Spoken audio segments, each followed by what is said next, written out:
Has immigration strengthened, weakened or made no difference to the United Kingdom? And you have three choices in front of you. It's the faces again. So if you think it's strengthened the UK, then a smiley face, weakened, a sad face. And then if you're indifferent, think it hasn't made a difference, then do use the indifferent face, as you can see up around the screens now. Please vote.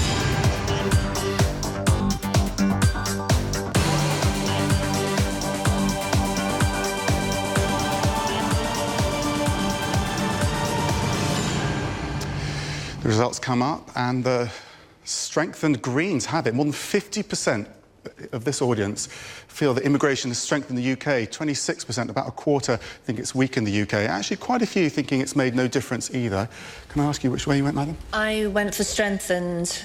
I think lots of immigrants are coming in and taking jobs that the British don't want to do. They're filling a gap in the economy. And they're bringing in qualities that we don't have ourselves. What are your thoughts, sir? I put no difference, but I think there's good and bad immigration. I think, generally speaking, they strengthen the economy, but, you know, there are the few that, you know, there's a lot of uncontrolled immigration, and so that causes housing problems, maybe healthcare problems, other problems. So there's good and bad immigration. It's the spicy issue on this election, isn't it? It really is. And again, UKIP has driven this issue, and it has to be said that both the main parties have been accused of bowing to some of this fear-mongering that UKIP, you're accused of leading around this country. So how do you react to that? Well, what we're saying is immigration is good. Okay, immigration is good. Uncontrolled mass immigration is very bad, and that's what we've seen, you know.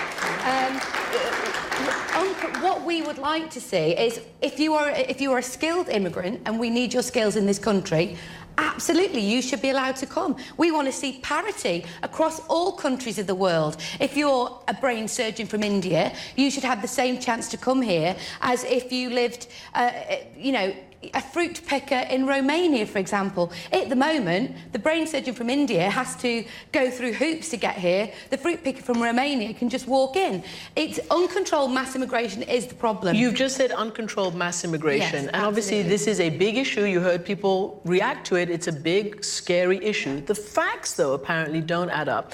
The FT commissioned a study by the Migration Observatory. I see you shaking your head, but it was done for UCL, and it said that the so-called hordes of unskilled labour never materialised here, and that, in fact, the migration from Europe, Eastern Europe, was 16% less under this last government than during Labour.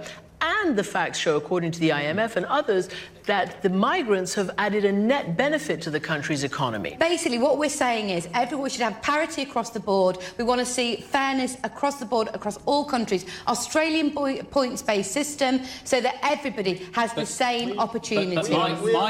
Migrants are... Let me just give one piece of that, David, if I might. Migrants are more likely to be working in the NHS than using the NHS, and that's where you are scaremongering. That's where you're scaremongering. David Steele? They would be here because they would be here. David Steele? You're talking against the whole history of this country. We have sent people around the world. I spent part of my childhood in East Africa. We've done this all through our history. People have come and gone from this country. And the significant thing about the immigration from Europe, which has been happening in the last few years from Eastern Europe, is that these people come and they earn money here and they go back. They don't stay and settle in this country. And it's added greatly to the strength of our economy. Why I think, and sorry, Louise, but you have had quite a long go on this, if I might.